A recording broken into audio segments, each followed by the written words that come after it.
Bismillahirrahmanirrahim. Assalamualaikum warahmatullahi wabarakatuh. Yang terhormat kepada Bapak Yuda Dwi Nugraha, SE MSc, selaku dosen pengampu mata kuliah Statistika Bisnis, dan teman-teman sekalian yang telah hadir pada kesempatan kali ini, izinkan saya, Arif Ahmad, dengan NPM akhir 150, dan teman saya, Fahmi Al-Azmi dengan akhir NPM 130. Saya Muhammad Hasan Brilian dengan NPM akhir 142. Saya Muhammad Rizky Putra, NPM akhir 134. Saya Rizky Nur Hasan Sawalan dengan NPM akhir 152.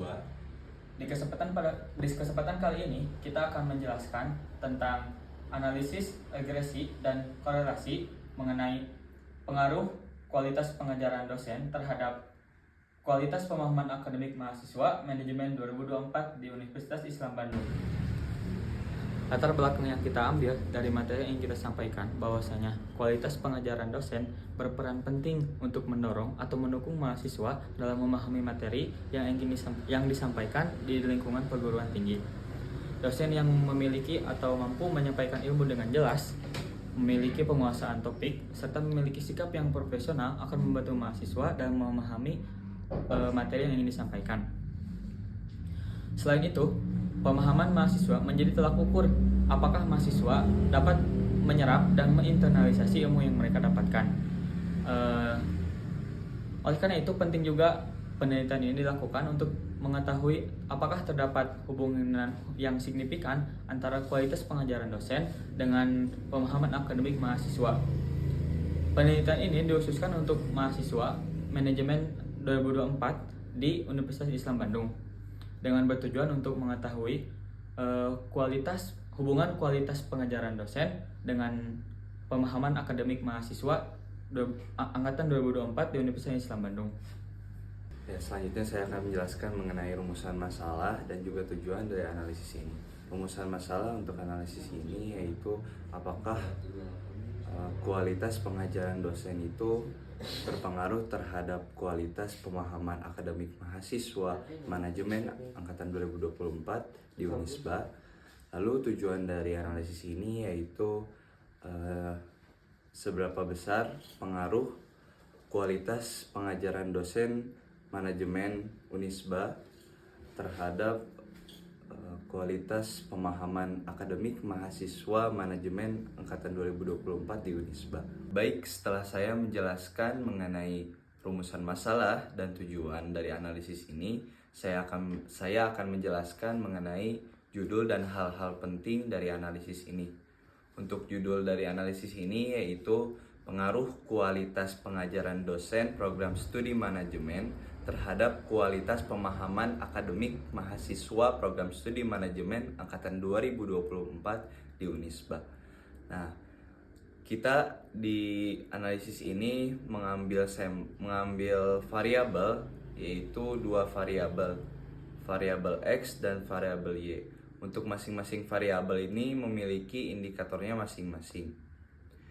Nah, untuk variabel X ini yaitu kualitas pengajaran dosen yang diambil dari judul analisis ini, dan untuk variabel Y ini yaitu pemahaman akademik mahasiswa yang diambil juga dari judul analisis ini. Nah, untuk indikator variabel X yaitu penjelasan materi, penguasaan topik, antusiasme, keadilan penilaian, dan juga kedisiplinan dosen.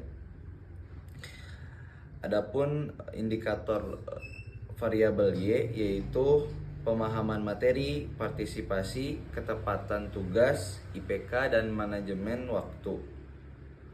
Untuk di sini kita menggunakan penilaian dengan skala 1 sampai dengan 5 baik variabel Y maupun variabel X. Oke, setelah tadi rekan saya memaparkan mengenai variabel, indikator, hingga skala nilai, selanjutnya saya akan melampirkan pengisian kuesioner sebagai berikut.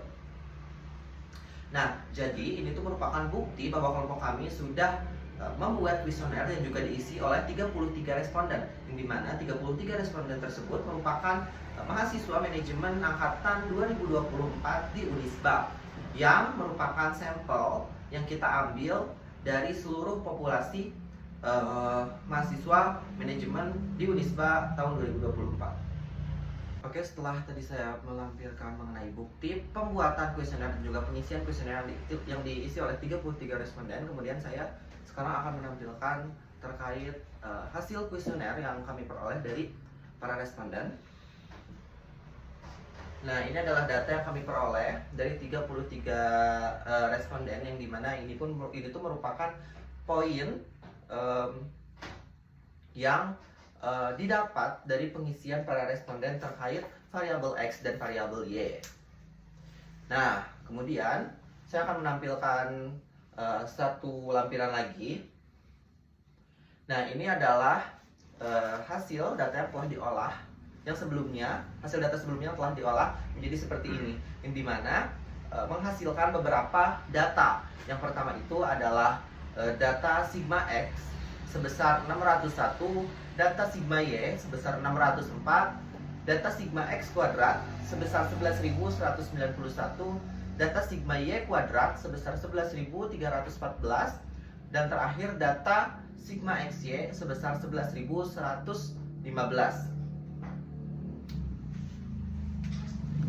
Nah, selanjutnya kita akan menghitung regresi linear dengan rumus Y sama dengan A plus B dikali X.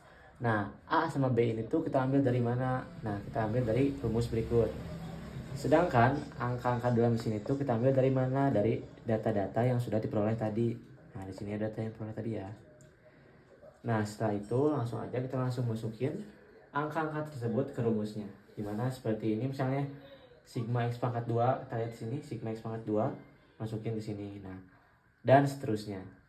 Setelah dihitung kita memperoleh hasil sebesar 79.249 dibagi 8.102, yang ketika di kotret kita memperoleh hasil 9,7814.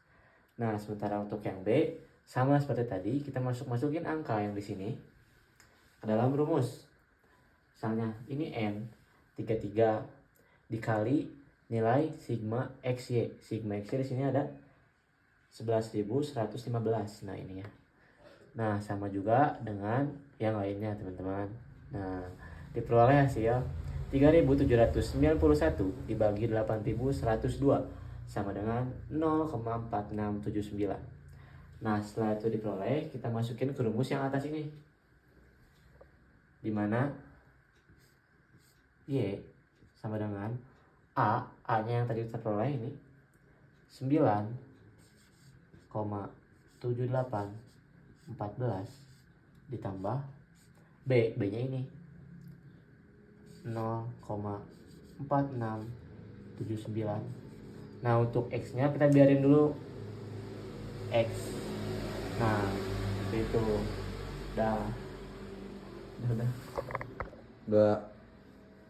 Nah, jadi untuk interpretasi dari rumus berikut, jadi ketika X atau pengajaran kualitas dosen bernilai 0, maka pemahaman mahasiswa bernilai 9,7814. Nah, untuk kenaikan 1 setiap kualitas dosen itu akan menambah 0,4679 dari pemahaman mahasiswa. Nah, setelah tadi kita menghitung regresi linear, sekarang kita menghitung koefisien korelasi dengan rumus seperti berikut.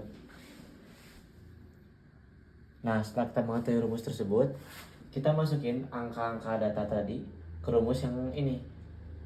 Misalnya N33 dikali sigma XY 11.115. Nah, begitu juga seterusnya dengan yang lain, kita masukin aja data-datanya ke rumus. Nah, setelah kita hitung diperoleh hasil 3.791 dibagi 8, 321,0391. Setelah dihitung kita mendapatkan 0,4555. Kita artinya apa ini? Artinya berarti terdapat hubungan yang cukup kuat antara kualitas pengajaran dosen terhadap pemahaman akademik mahasiswa, yang dimana semakin tinggi kualitas dosen, cenderung pula diikuti oleh pemahaman mahasiswa yang terus menaik. Setelah kita menghitung koefisien korelasi, kita akan menghitung yang namanya koefisien determinasi yang dilambangkan dengan R besar. R besar ini rumusnya R kecil dikuadratkan dikali 100%, dimana R ini kita sudah dapatkan yaitu 0,45555. kita masukin 0,4555 dikuadratkan dan dikali 100%. Alhasil kita mendapatkan 20,76%. Artinya 20,76% pemahaman mahasiswa dipengaruhi oleh kualitas dosen. Sementara sisanya sekitar 79,24% dipengaruhi oleh faktor lain. Polanya, dari hasil penelitian ini bisa disimpulkan bahwa kualitas pengajaran dosen memiliki pengaruh yang cukup besar terhadap pemahaman akademik mahasiswa. Jadi makin bagus dosen ngajarnya, kayak ngejelasin, antusias, adil memberikan nilai, dan disiplin, maka makin baik juga pemahaman akademik mahasiswa terhadap materi kuliah. Sekitar 20,76% pemahaman akademik mahasiswa dipengaruhi langsung oleh kualitas ngajar dosen. Sisanya sekitar 79,24% dipengaruhi oleh faktor lain seperti motivasi belajar, lingkungan, cara belajar, dan lain-lainnya. Intinya, cara dosen ngajar memang penting, tapi bukan satu-satunya faktor yang mempengaruhi mahasiswa paham materi. Sekian yang dapat kami sampaikan. Terima kasih dan mohon maaf atas perhatiannya. Wassalamualaikum warahmatullahi wabarakatuh.